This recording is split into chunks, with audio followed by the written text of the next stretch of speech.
Ladies and gentlemen, ZoWilliams, voice of reason, Thursday nights, back in the building with a classic record from J. Rue the Damager. You know what that record is. J. Rue the Damager came out with that, I think it was 94, 95. The Prophet, one of the greatest concept records in hip-hop. If you don't know about it, you should look it up. It's called The Prophet, J. Rue the Damager. Tonight's topic, Manswers. Do you have issues and questions about what manhood is? What is defined as manhood? Manswers. Is it time to redefine the core tenets of manhood? 877-2-106-106 is the number to dial. I do have a house full tonight. I got two special guests. You guys are going to love one of them. Well, you're going to love them both. But for my male listeners out there, they're really going to be titillated by one of them, as I am right now. Again, tonight's topic, Manswers. Is it time to redefine the core tenets of manhood? 877-2-106-106 is the number to dial. Is your child, if you have a son, is he begging you for skinny jeans? Buying him a pair of skinny jeans? Do you think that that is unmanly? Like, I remember when I was growing up, the girls wore straight legs and skinny jeans or whatever. Now the boys are asking for skinny jeans. What is manhood? How is it defined today? We're going to talk about that. 877-2-106-106 is the number to dial. Manswers. Is it time to redefine the core tenets of manhood? You're listening to Zometheus Rising on Foxxhole Radio, Sirius 106, XM 149. And again, this is your personal relationship help desk, the Better Business Bureau of Bomb-Ass Relationship Skills Hour. This is what we do every week, and I encourage all of you to reach out to me on Facebook. What is that? Facebook has a weird little way where you can do your personal profile where they can find you. It's www.facebook.com. I think it's /ZoWilliams or something like that, or .ZoWilliams. Just find me. I got an obscure, strange little picture on the cover. I don't have a picture, but it's not the generic no picture picture. It's a picture of my book. It's a cover of my book. That's me, black and white. Reach out. Then get at me on Twitter, @ZoWilliams. We have to continue these conversations. I tweeted out some of these conversations earlier today and started a bonfire on Facebook. Motherfuckers was like, shit, arguing with each other and posting videos. This is what we do. This radio show is an extension of the conversation that's happening out in the blogger sphere. So it's very important that you guys reach out to me that way. So Twitter, @ZoWilliams, Facebook, MySpace, /Voice of Reason 106. That's where you continue the conversation. That's where we get it started. Manswers. Is it time to redefine the core tenets of manhood? You heard Puffy talk about bitch-assness. Is bitch-assness prevalent amongst men today? We need to know about this. Ladies, are you dating a bitchified man? A fruit cup. But he serves a purpose. Call us and let us know. Does your man act more like a woman than you do? Call us. 877-2-106-106 is the number to dial. Now, the Make Up to Break Up segment of my show. And I have a special guest calling in from Houston, Texas. He's an author. I'm going to tell you about him in a little bit. New York will let me know when he's online. But he's incredible. We're going to talk about how to redefine what manhood is in the new millennium. Right? So, the Make Up to Break Up segment. If you're having issues in any kind of your relationship, work, family, friends, or personal, just email me. ZO@Sirius-Radio.com. That's how you get at me, and I will help you clear that up. On to business. It's October the 15th. Jamie Foxx, the Blame It Tour, is in Sacramento right now, and let me tell you right now, this is it. The show is coming to an end the 16th and the 17th. Tomorrow, he'll be in Los Angeles at the Nokia Center, and Saturday is the final concert for the Blame It Tour. If you're anywhere near Los Angeles, come out, check out Jamie Foxx, participate in the final performances of the Blame It Tour. If you need to find out when, where, how, what, Go to jamiefoxx.com for tour date information and listings or whatever. 877-210-6106 is the number to dial. Is it time to redefine the core tenets of manhood? That's our topic tonight. 877-210-6106 is the number to dial. Now, if this is your first time tuning into the Voice of Reason, here's a quick breakdown of what I do. I give practical advice regarding all things relationship. I cover everything from conflict resolution, communication issue, baby mama, daddy drama, sex, money, astrology, cheating, blended families, religion, culture, and marriage. I also do a thing called Open Line Thursdays, where people from all over the world can call in with their particular relationship issue for a purpose, or for the purpose of gaining a little insight into their problems, as well as getting a few laughs in on the side. Now, on to the show intro. Back in ancient Africa, the cradle of life itself, boys had to undergo various rites of passages before being allowed to take wives and make children. His tribe and his community only wanted the strongest and most capable men to breed and continue their line. Raising boys into men was not only the obligation and investment of the child's parents, but his community at large, as the civilization or the cultivation of one's. How is this written, poet? Poet is my writer friend here. Thank you. The cultivation of one's most precious resources, which is our children. Today's young man is also a product of his environment. He is a living, breathing example of the effort and energy you put into him. Now, it's simply put, garbage in, garbage out. In tonight's show, Manswers, is it time to redefine the core tenets of manhood? We will investigate what it means to be a man in the year 2009 while using the example of history to gauge how far we have come, how much we have digressed, and how we are able to improve the things about our character. 877-210-6106 is the number to dial. My question is this. You guys want to get involved in this conversation, you need to call me right now and let me know.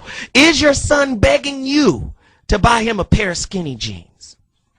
Is hip-hop culture's perceived hyper-masculinity producing a generation of homophobes and misogynists? No homo. Fuck you, bitch.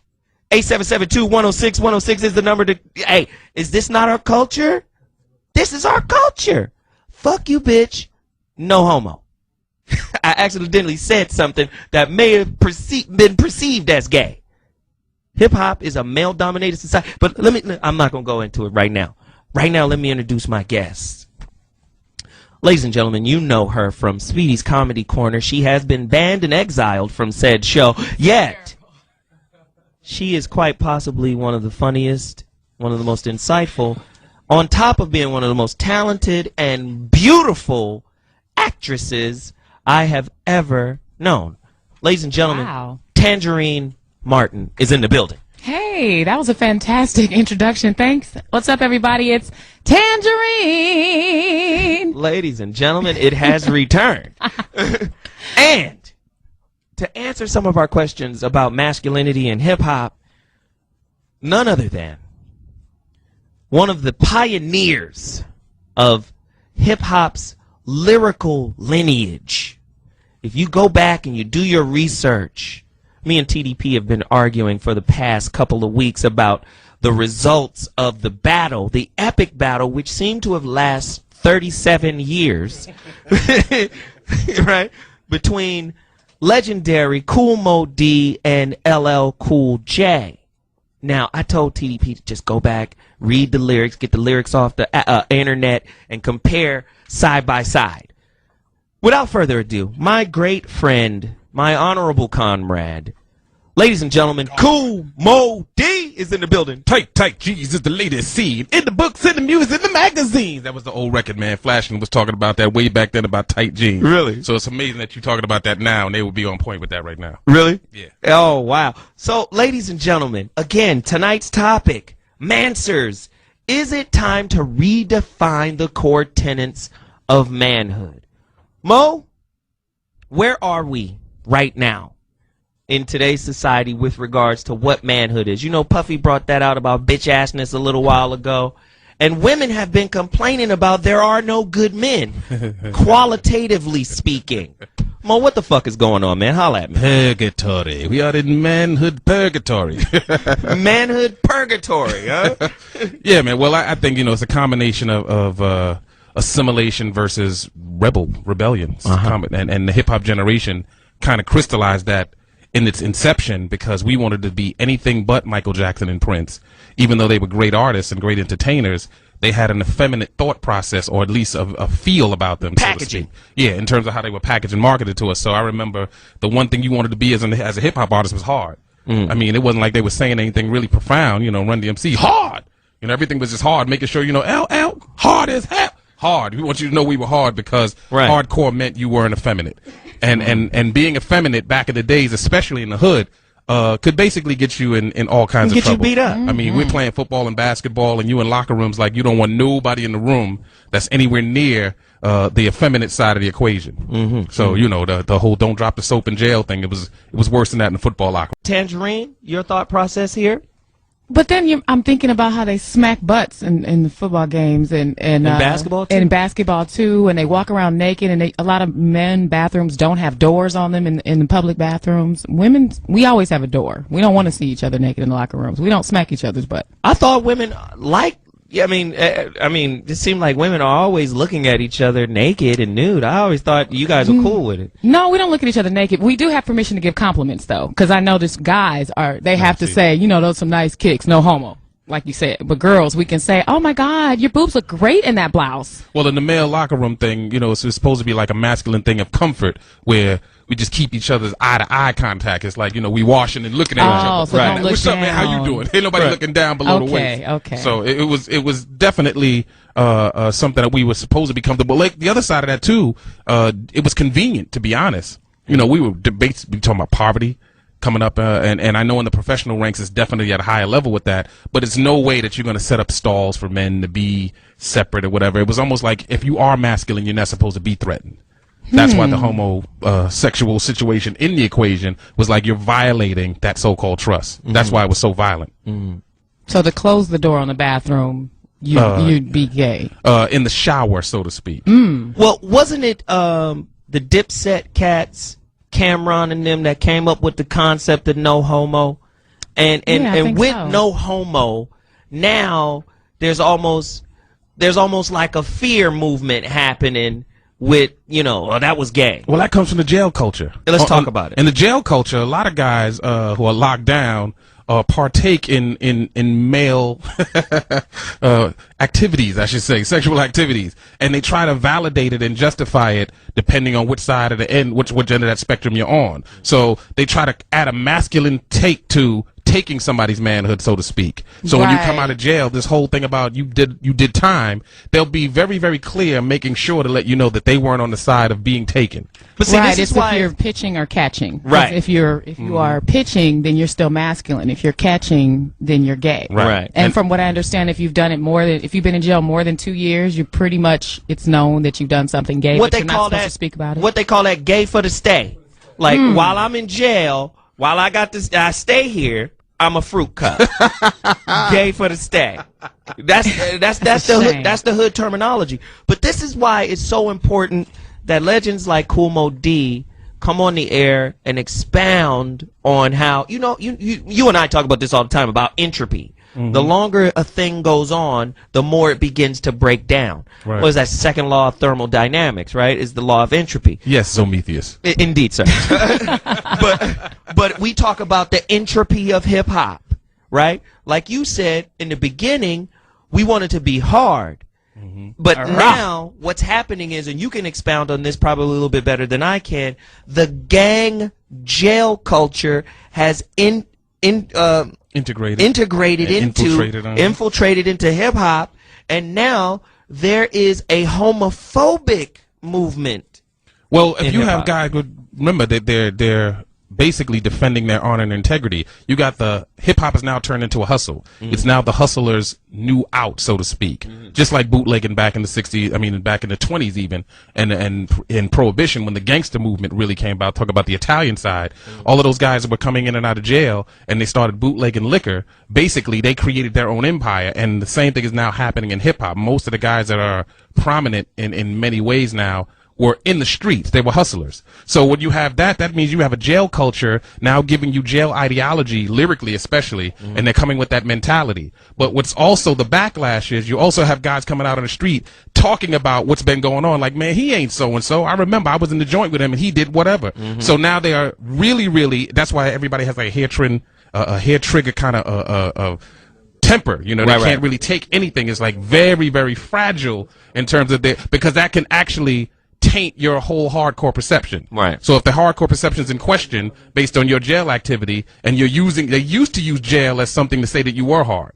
Now it's almost like if you in jail, you went to jail, you're suspect. Right. So we have a lot of you was gay for the stay. Identity issues going on with guys that are coming out professing to be hardcore or whatever, or professing to be hustlers, and doing a bid doesn't have the same mystique that it had before. Now it's almost like if you did a bid, if you were in there possibly, it's obvious. You were doing some man playing. Right, some man playing. And then they think if the person went down on them while they were in jail, that was still masculine. Yeah, as they well. try to you trying to validate. I was receiving.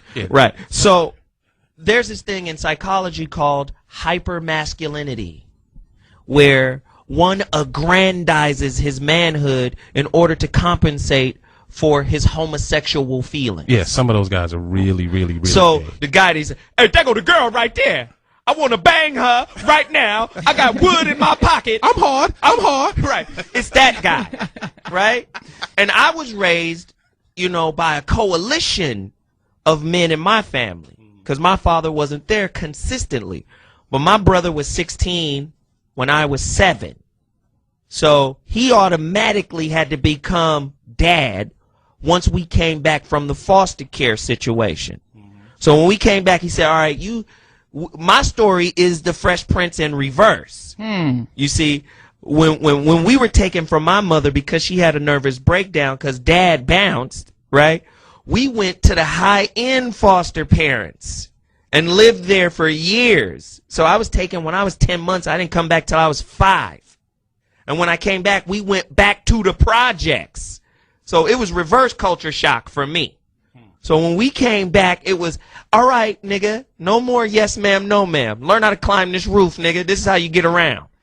Jump from roof to roof. What? Jeez. What the fuck is going on? So you understand what I'm saying? So we took, you know, we learned it in reverse. We learned like, hey, you're too fucking polite. Niggas gonna take that to mean you soft. They're gonna they're gonna take advantage of you. So again, this is one of those what I call archaic man beliefs about softness, about sensitivity, or about empathy. Like, we can't display any of that. And then understand, for most people in America, we learn through what, Mo? What medium do we learn through? Television, internet. Yes. We learn through that medium of how to be a man. Especially if you look at the African American community, where single parenthood and single women and motherfuckers in jail and it's a fucked up little dynamic going on. And now we're getting our answers from Lil Wayne and 50 Cent and how do we turn it around? Tanj, Mo, what do you think? That's a good question, because I have a lot of friends who are single moms and they have sons. Who's supposed to raise that son to be a man when you have groups like the New Boys out doing the jerk in skinny jeans with fluorescent pink high top tennis shoes? Yeah. I'm telling you, my son, and you know how it is. Anybody do some research on this thing called the 100th monkey, right? The 100th monkey. They did some research where monkeys, they don't follow until the 100th monkey picks up something, and then all of them follow, right? So I'm trying to tell my son about the 100th monkey. Don't be the 100th monkey, dog. Them tight-ass fluorescent yellow pants. Can't stand it. Don't ever ask me for a pair of them pants, or we're going to have a goddamn problem. 877-210-6106 is the number to dial. You're listening to the voice of reason, ZoWilliams, Manswers. Is it time to redefine manhood, the core tenets of manhood, right, in the new millennium? Steve from Denver. You're in the Voice of Reason. It's your time to chime. Holla. Hello, everybody. What's up? Hey, Steve. What up, Steve? Hey, let me tell you what the problem is. As the picture been flipped. See, this over masculinity thing where they come out and they tell you, well, you got to make your money by, shooting somebody up, robbing somebody, running the streets. While you out there hustling, who's taking care of your kids, and especially your boys? I mean, the girls too, but that a woman can't teach a boy how to become a man. It has to be the man. But if the father's missing in action, what has he got to turn to? The only thing he got to turn to is what he hears on the radio, what he perceives to be real, or what he sees his buddies out there in the street doing too, just running the street, hanging out, drinking, and doing drugs instead of, being at home or working or trying to get ahead the right way, instead of doing it the fast track. Wow. Steve, I appreciate the phone call. Very good points. Good point. And again, it's about not letting the media tell you what a man is. And of course, manhood has more to do than just rah, rah, rah. And more than beating your chest and it has to do with spiritual qualities as well. Leadership, intelligence, focus, internal balance, accountability. These are things that are missing in our community right now, and now things that aren't even considered gay are now looking gay. Like articulation, intelligence. Intelligence is now gay, right? The way your voice sounds is gay. I get that a lot. Hey, dude, you don't sound like... And then when I'm choking a nigga... Hysterical. Oh, shit. Somebody get him off me. My bad. Right. Oh, damn. I done kicked a lot of niggas' asses over my years. I heard that. Shit. Ladies and gentlemen, Voice of Reason, Foxxhole Radio, Manswers. Is it time to redefine the core tenets of manhood? 877-210-6106. Call right now. We're about to take a quick break, and I'll be back in a quick second. Listen to this hot hip-hop right now, and I'm going to tell you what we're doing. Peace. Classic Public Enemy. Burn, Hollywood, burn. Ladies and gentlemen, you're listening to the Voice of Reason. ZoWilliams here with Tanjareen Martin and Kool Moe Dee. Manswers is the topic. People need to know what manhood is today, and we're here to talk about it.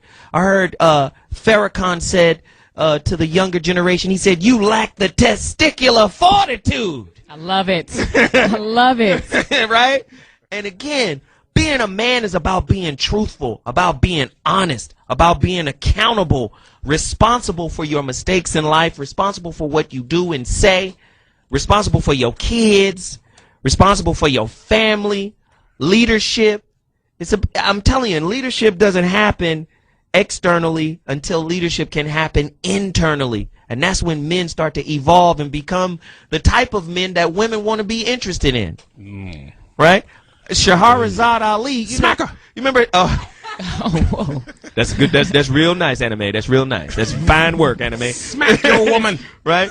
So, again, this hyper-masculinity thing that we talk about where, I mean, just think about it. If hip-hop is training us, because that's what we learn. We learn from the media.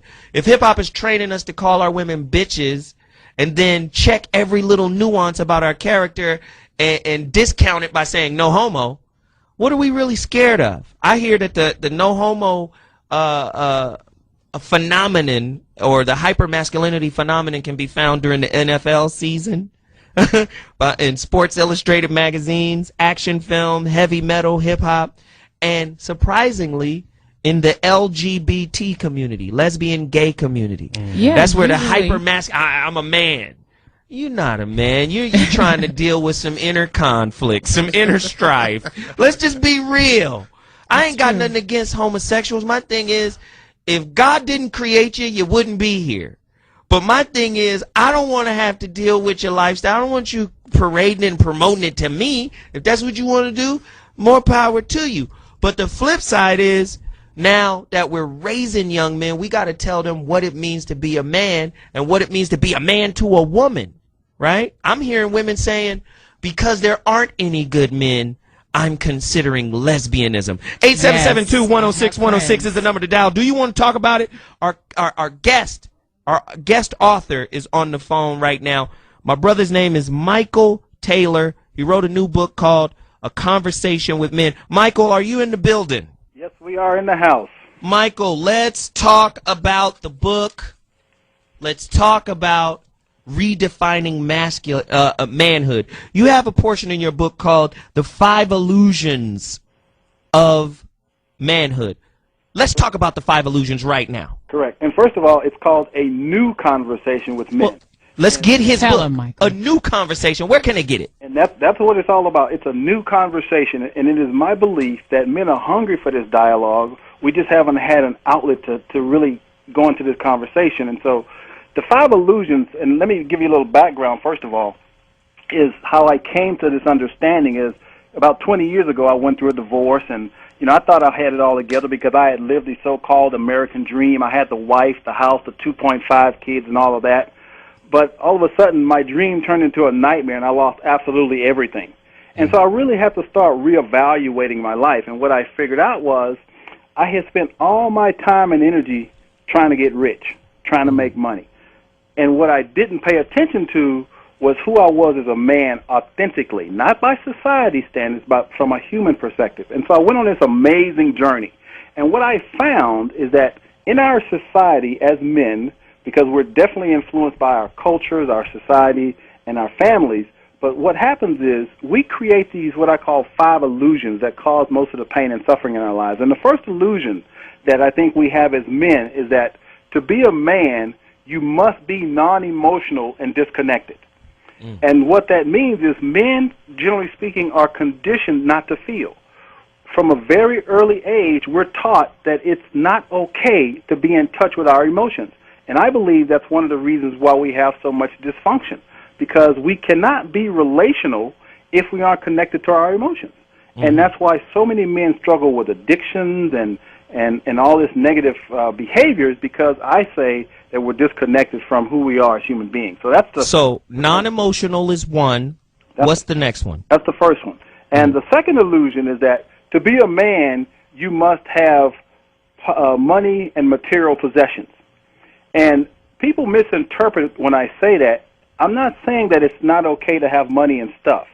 The problem is, as men, we get so wrapped up into stuff, we lose our identities. And so what we try to do is, in order to, for example, chase or bring women into our lives, we flaunt our stuff. We show them the car, we show them the bling, we show them all the stuff. But in reality, what we're saying is that I know you're not going to really like me for me, but you're going to like my stuff. And that's a recipe for disaster, because now the person isn't really interested in you, they're interested in your stuff. And that's the second illusion. The third illusion is that to be a man, you must have power, status, and titles. We get so caught But wait, women are really attracted to power. They're here now. They're in the room right now, and they'll tell you that they love power. But go ahead. They won't admit it. No, I'll admit it. It's very sexy. A powerful man Tangerine. is very sexy because we know that the power came from him being confident and successful, and that's what we're raised to look for. Sometimes a man he to take just got care his of father's us. money, that's all. Whatever it is, whoever's money it is, if he can share it with us, we're He happy. got a trust account. But go ahead, Michael. Go ahead, Mike. Finish. The illusion here is, again, there's nothing wrong with having titles. But unfortunately, so many of us, we get caught up into the titles and we don't really know who we are. For example, when I was climbing the corporate ladder, see, my whole identity was wrapped up into becoming manager of this particular company. And when I went through my divorce, lost everything, then I literally lost my sense of self. And so what I'm saying in this particular illusion is you have to be clear on who you are and not be attached to that title. So that's number 3. Number 4, the fourth illusion, and this is the one we really want to talk about, is that to be a man, you must use sexual conquest as a gauge for manhood. Yes, why not? I think a lot of, let me just say, Mike, I think a lot of young cats are listening right now going, this dude's gay. Because because at the end of the day, come on, we cannot undo the prowess of sexuality, the sexual prowess that a real man is about, I think. Well, and let me just say this. Research has proven that the sexual prowess in men doesn't stop in heterosexual relationships. They say the sexual activity in women-to-women relationships goes down. The sexual activity in homosexual relationships goes up. So Sexual prowess is part of manhood, whether he's a fruit cup or he's heterosexual. Come on now. But here's the point that I'm trying to make. As men, generally, what we do is we take sex as a physical act, and most men act out of that physical act. When the truth is, we have to stop just having sex and start making love, because there's a huge distinction between the two. And most of us as men, especially when we're trapped in an illusion that we aren't supposed to get emotional, all we're doing is trying to take care of the physical act without the emotional intimacy. And that's why relationships don't work. Hit it and quit it. That's what you're saying. Hit it and quit it. Exactly. And so what I'm saying with that illusion is that we need to break up that illusion and recognize that it doesn't make you less of a man to want to be emotionally connected to the person you're in love with. Right. That's Well, what you're talking about right now in sociology and in psychology is called social exchange theory. And in social exchange theory, what people are about is the value of the relationship. Now, the value of the relationship can be predicated on how much money you make, or it can also be predicated on how empathetic you are, or how good of a communicator you are, how sensitive you are, how aware you are, how responsible you are. So social exchange theory also speaks of what you're talking about right now. And what they even push for is women are now looking for a more androgynous type of man with regards to his ability to be able to feel and sense and be conscious of her feelings, right? Right. But see, I say as men, we have denied our true humanity because we're trapped in antiquated ways of being a man. Give me 3 antiquated ways of being a man really quickly. Well, first of all, being non-emotional, that's the most important one. That's one. Give me one more. Number 2, the second way is just being tough. You know, we have this thing that it's kind of tied into being emotional, but what I mean by that is we don't know how to express when we're hurting, when we're sad, when we're scared. Those are things that keep us from being authentic. Kool Moe Dee seems to disagree. No, I just wanted to hear what the fifth. I want to get to the 5th illusion. And the 5th illusion. The 5th illusion is that men must always compete against each other. Win at all costs. Win at all costs. Yeah. And so, again, there's nothing wrong with competition. Competition makes us better. But there is an unspoken law that we're usually trying to one-up each other versus support each other. Is this what pisses us off when our women makes more money than we do? Well, that's part of the whole illusion of what it means to be a man. I'm just throwing it out there for you. So, but again, these illusions, when you really stop and take a moment to ask, and for all the guys that are listening, if they will be completely honest with themselves, what they'll do is they'll relate to some of this.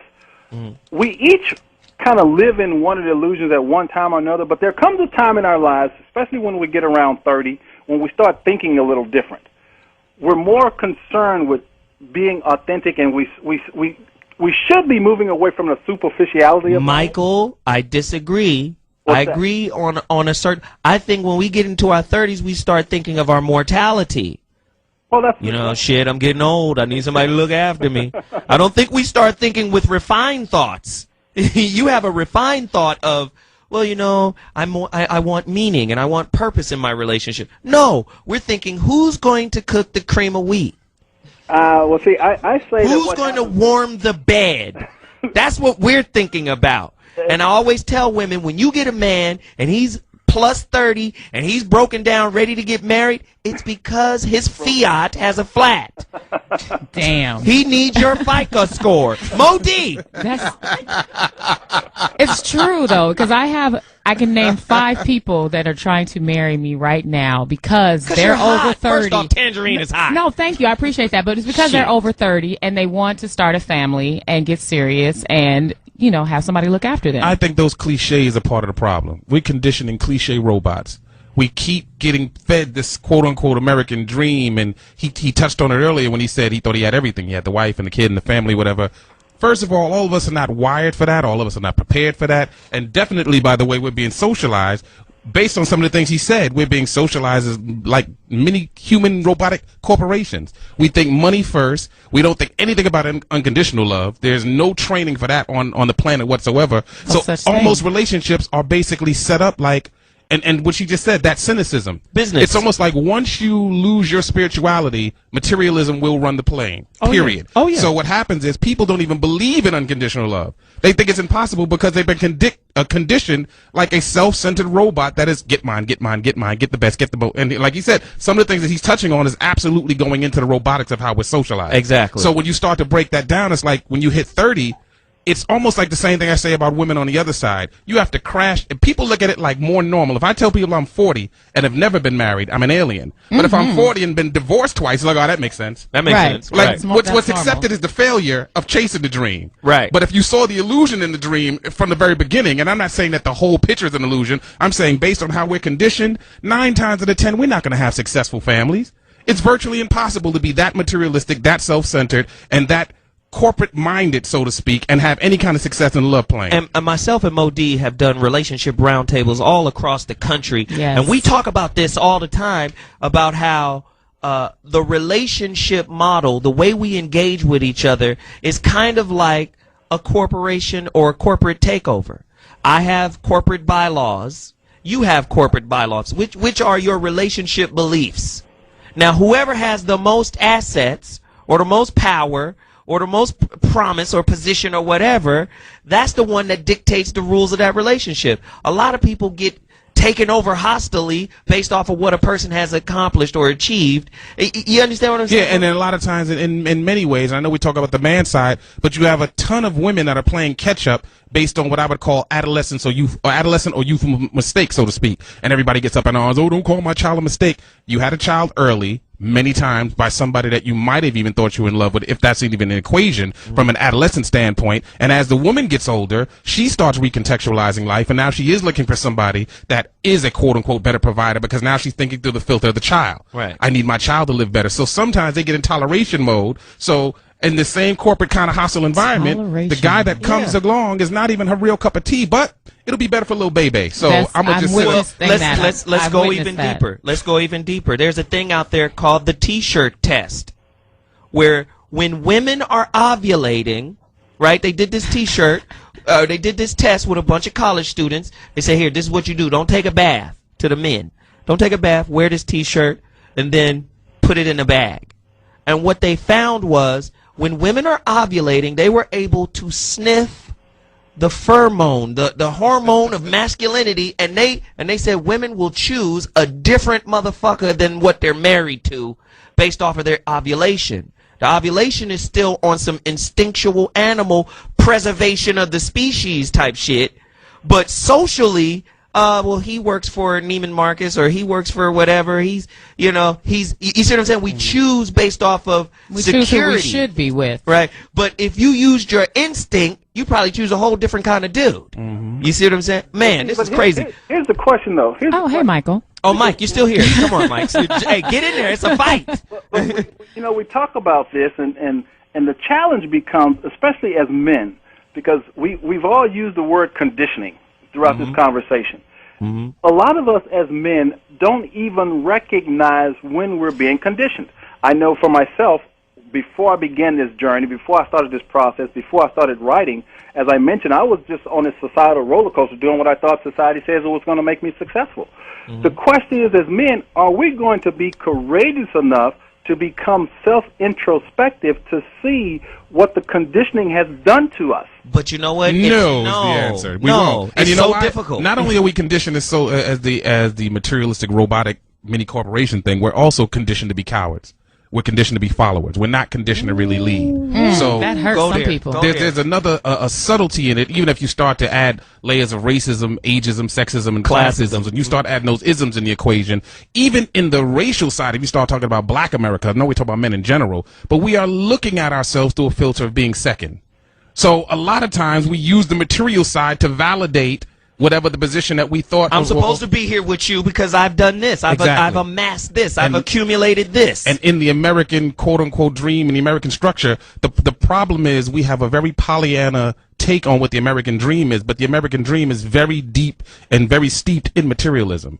So a lot of times we see ourselves through that filter, and we don't see ourselves as second class because of race. Right. But when you start quantifying the racial divide, then you start to see a big difference in the material side of it. So every time you go into a corporation, you see who the president is. So every time you go into a situation, and then when you start to act on the side of what women respond to, it's almost like, and I've had lots of conversations about this, where Black men in general feel that black women are attracted to us as long as we are more assimilated to the thought process. That's the Obama. That's the Obama effect, which is the question I wanted to ask the panel and Michael. You're on with us. Just jump in when it's time.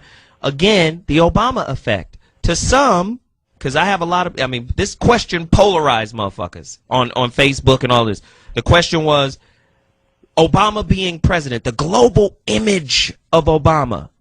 Right? On one hand, it makes black men look better. But on another hand, does it also make black men look more assimilated? Right? So the question is, which one is it? Is it both? And if it's both, which one has the greater effect? The assimilation effect or just the positive, you know, we black men, we can do better effect? And I tend to lean towards the positive side. The problem I have is we are so conditioned that we don't even see assimilation as a problem. Talk to me. So remember, Farrakhan said that Harry Belafonte had a conversation with Martin Luther King, and Martin Luther King told Harry Belafonte, "I fear that I am assimilating my people into a burning house." And then Farrakhan said, "Let it burn," because at the end of the day, when fire touches something, it transforms it, and this system needs to be transformed. So if black men have come under a system where you've been habitually conditioned to think that you're not even a man, Dred Scott, right? You're not even a full. You're 3/4 human. 3/5, yeah. 3/5. You're 3/5 human. Come on now. What are we doing? Ladies and gentlemen, this has gotten heated. 877-2-106-106 is the number to dial. I'm with Tanjereen Martin. Hey. I'm with Kool Moe Dee. We're about to take a quick break. Stick around, Mike. Stick around, Mike. We still want you. Hey, man, stick around, Mike, because this is adding to the context of the show. Answers, Manswers. Is it time to redefine the core tenets of manhood? I'll be back in a quick second. Rock him and say peace. Yeah. This Ladies was and my gentlemen, ish. What? Mo's feeling himself right now. Downtown. Street. Downtown. He's doing the edit. Downtown. Voice of Reason, back in the building. Kool Moe Dee, Tanjereen. Oh my goodness, man. This topic is crazy. Manswers. Is it time to redefine the core tenets of hip hop? Really quickly, if you're in the Los Angeles area tomorrow, Foxxhole Radio Tour will be at the Conga Room, straight across the street, right across the street from Los Angeles' Staples Center. Lakers. LA Live, we will be there from 5 p.m. to 8 p.m., and then Jamie's concert jumps off. Now, Friday's concert is the first of the last two shows, the 15th and the 16th. So the Foxxhole will be at the Conga Room in Los Angeles, right across the street from the Staples Center. If you're in LA, come out and party with us. We're going to be there having a ball. It's going to be off the chain. Speedy told everybody yesterday there's going to be free food and drinks, but I doubt Don't trust it. Don't it trust is it. the Conga Room. They're going to charge. No, anyway, just come down and see us. We're going to have a ball. It's going to be now. Really quickly, Glenn from Minnesota is on the phone. It's your time to chime. You're in the Voice of Reason. Holla. Glenn dropped. Okay, because they had check marks by his name like he was going to do something. Glenn, if you're going to do something, call back, chump. 877-2-106-106. Come on, Glenn. Speak I'm up just for saying, yourself. this real manhood right here. We having a manhood show. Man up, Glenn. Man, if he want to talk shit or challenge somebody, he going to wait and wait until it's time to get the challenge cracking. Chuck from ATL, you're in the building. Holla. He sounds masculine. Hey, Chuck. What's going on, Zoe? What up, man? Kool Moe What's Dee, up? how y'all doing, man? Hey. What's going on? I just had the opportunity to sit back and listen to what y'all was talking about, man. Let me tell y'all something. You hit the head on the nail with your statement earlier, about the media. Our society, just like Corey Holcomb said last week, our hell-bound society has left the media to teach and show and demonstrate to our kids what it's supposed to be. Now, I have a 9-year-old son. He asked me one time, Dad, can I have a mohawk? I said, oh, hell no. You're not getting a mohawk. That's out. That's in the same classification as those tight, skinny-ass jeans and the pink high tops and all that bullshit. You're not going to do that. That's good. There was a man around to say no. I did tell him that he could dread his hair up because of the symbolism and the representation. And I have a beautiful 7-year-old daughter. Now, I said that to say this, that we as society coming into that bitch assness that you were speaking about earlier, though, is this. We don't have complete and adequate representation. It's the blind leading the blind. Our children, our young men don't know how to be men because there's nobody around to show them how to be men. My dad wasn't ever in my life. I had a foolish ass bitch ass nigga for a stepdaddy that, didn't show me shit, didn't teach me shit. He did more preaching than he did anything. Wow. Now the man that I call my daddy, that's responsible for showing me some of the things about being a man, it was that kind of village man. You understand what I'm saying? He took me up on his wing, and to this day, he goes around the neighborhood. He sees a young fellow with his pants hanging down. Boy, pull your pants up. Where your belt at? Right. Why you ain't comb your hair? Why you coming out looking like that? If there was more men in today's society that took the responsibility to raise their kids, to set the example, it'll be a lot better off. Chuck, man, I so appreciate your call. You drop wisdom. You drop science. You drop some manhood jewels. I appreciate the call. Thanks for reaching out. We're here every Thursday. Call me anytime. Mo, he covered some things. He covered some things that I think were important. And I think one of the most important things is when you and I talk about this all the time, because, and I ain't going to lie, I keep it real. When I first met Moe Dee in 97, I got a couple of, I had a couple of girlfriends at the time, and I learned the same way, that we all learn. We all learn from our peers as far as men are concerned. And Moe Dee told me, he said, Zo, don't ever tell a woman what you, or what you think they want to hear. He was the first one to tell me, honesty is the most magnetizing element about a man that women will get down with. We do like that. He was the first one to tell me that, and then I started going hard in the paint. I just started getting belligerent with it. He was hurting feelings with bitches. So, but I'm saying I met Mo when I was shit. It was a while ago. Anyway, it was 97, and Mo was like, "Dude, you don't have to do that because of this natural skill set that you have. Just be real." And that was the last time that the falsity was in effect for me. And then I started doing some research, and I found out that the way they designed the battery is designed off of the same principle of male and female. Yes. The male part of the battery that sticks out, and then the female part of the battery goes in. Now they call it positive and negative. It used to be called positive and neutral. All of the power in the battery comes from the female side. We're the creative. All the man does is direct the energy. So guess what? If you don't have the testicular fortitude, she's not going to let you direct the energy. She's not going to respect you. So you got to be accountable. You got to be honest. You got to be truthful. And you got to be a man of not just your word, but your word, your intentions, your actions, your deeds, all of that shit's got to be in alignment. Mo? Well, I think, again, the two things I'll even say about that, because I was going to talk a little bit more about that whole homophobia thing with the guys on the street. Part of that emotionalism that we kind of neuter is survival.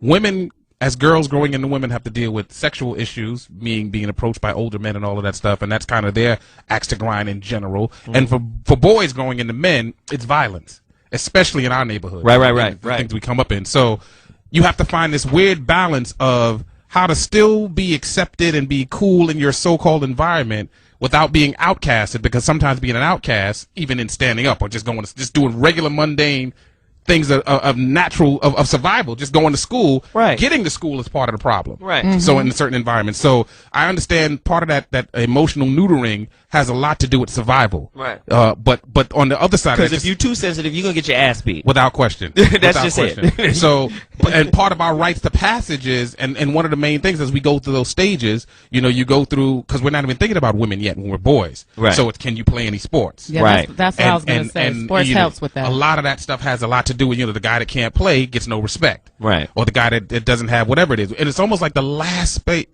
place that we start to find respect in is the brain. Right. The guy that was the intellect was automatically dubbed as the nerd and whatever Right. else that goes with it, unless The he could square, play. yeah. Right. And then the next phase after that is, can you fight? Right. Can you handle yourself? Can you defend yourself? So Right. there's a lot of things that goes into from boyhood into manhood that happens in adolescence that shapes us in the direction that we go in more times than not. Right. So, and then when it comes to the woman's side of it, once puberty hits and we start seeing what women respond to, the unfortunate part of the socializing is we're talking about one half of it. When you talk about the other side and the female side, where the root of the lie comes from is, again, that whole ideology of how do you succeed.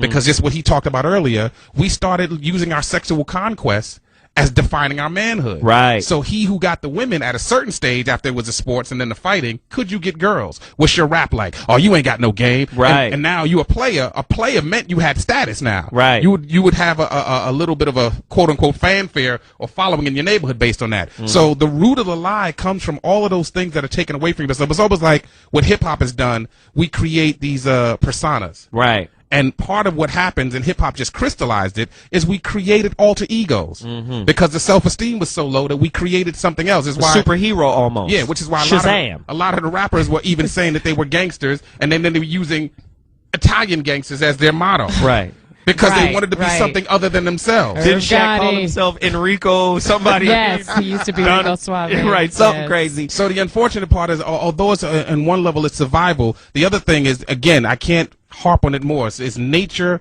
versus socializing. Right. And our nature isn't getting a chance to really be developed because it's being directed socially in a direction that basically goes back into that same automaton robotic kind of thought process. And then we use the cliches of families first and God first and all these things or whatever. Right. And it doesn't have any real substance because we're doing it robotically. Right. We're not really doing any real self-evaluation and then coming to a realization because everybody's not going to walk the same walk. Gotcha. And what happens in assimilation and based on the socializing, when we're assimilated that way, we're assimilated in one direction. We Well, don't I- assimilate in variety. Well, I always say when you're dealing with assimilation, you're dealing with a loss of self. of course. Integration, you get to keep who you are. But when you assimilate, whatever you're assimilating, whatever system you're assimilating into, you're lost. Well, corporate power makes sure that assimilation is to their benefit. Wow. Because Sean John doesn't get rich if one person buys a suit. No. So everybody has to think that suit is hot. Right. So when you have a corporate structure that basically has a marketing mechanism in place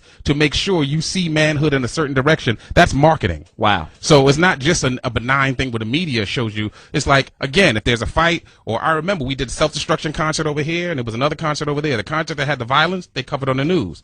To stop the violence. Exactly. No, fuck Exactly. that. Right. So what happens is you start to see that we're being almost orchestrated into the thought processes that we have because there's big business in it. Got you. Michael Taylor, Let me throw this in real quick. chime in for us. Michael's still here. He's hey. still here. Here's the piece that's missing. Because Wait, hold on. Author of A New Conversation with Men, Michael Taylor. Take the floor. Correct. The point that I want to make is we talk about conditioning. We understand how society has shaped our belief systems about who we are as human beings. So once again, I pose the question, as men, when we choose to become better men, where do we go to get the information to assist us in this process? I noticed earlier, though, that you mentioned that you did some research about a particular thing to make you a better person. So my point is that with my publishing company, what I am attempting to do is to provide insight and information from men who are courageous enough to start asking themselves the question, how can I break free from the conditioning? How can I discover who I really am? And unfortunately, most of us are too afraid to go there. Well, We would much rather walk blindly through society versus discovering who we really are. And that is the key. Let's not underestimate ignorance. yeah. Ignorance is- Sometimes the conditioning is so well that we're not even aware that there is a problem. Exactly. So how do we support and empower each other to at least be open to this possibility. And that's what I do with my workshops and my websites and my books. I simply provide a resource for any man who is courageous enough to say, you know what? But Michael, before they get to your resource, they've got to be able to recognize it in self first. Right. Before they can say, you know what, I need some tools in this toolbox in order to correct some things. I always tell people there's an intra-personal relationship and an interpersonal relationship. Right. The intra-personal relationship is you with yourself. In every relationship, you got to think of yourself as a type of mechanic. You need tools to maintain the relationship. People lose sight of who they are, thus they lose sight of what needs to be maintained internally. So before a person can say, you know what, I need CoachMichaelTaylor.com, I need to get over there and get some of his tools, they got to first say, well, damn, let me see what I'm working with, where I am currently, and have a certain level of knowledge of self. Old school from Tampa. You're in the Voice of Reason. It's your time to chime. Holla. What's happening, Zoe? What's up, man? Hey, bro. You know, I am so delighted to hear this conversation tonight. And what's up, Kool Moe? You from my generation, baby. I'm glad to see you still around. All right, man. But listen here. It is time to reaffirm the basic tenets of manhood. We, as men, especially black men, have stepped away from our generational responsibilities to teach the younger men coming up behind us what it is to be a man. Mm-hmm. We have walked away from responsibility. We have allowed the television and the single mother to teach our children what being a man is all about. Right. Well, the last time I checked, and I love her dearly, but my mother has never been a man, okay? Right. So she has been through a lot of the hardships in life that can teach me the right path and the wrong path to take as a man. It still will not teach me to be a man. Right, because at 12, we start separating anyway. At 12, at around 12 years old, it's like, okay, Mom, that's enough. And no matter what she says, no matter what she's instructing, there's a certain age where dudes shift a gear. Yeah, when we start looking at women, it's like, wait a minute. Hey. Mom is one of them.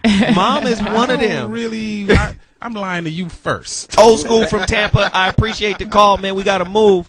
Tanj? But my question is this, because I know single parents. I've got a guy friends who are raising sons, and their house is over masculine. I mean, they're like, hey, nigga, you sick? You know, take some more of that cough syrup, nigga, and sit down. And then I have homegirls who are... Put a pill in a biscuit. Right. Then I have homegirls raising sons with no dad, and they're taking them to the nail shop to get pedicures and manicures with them.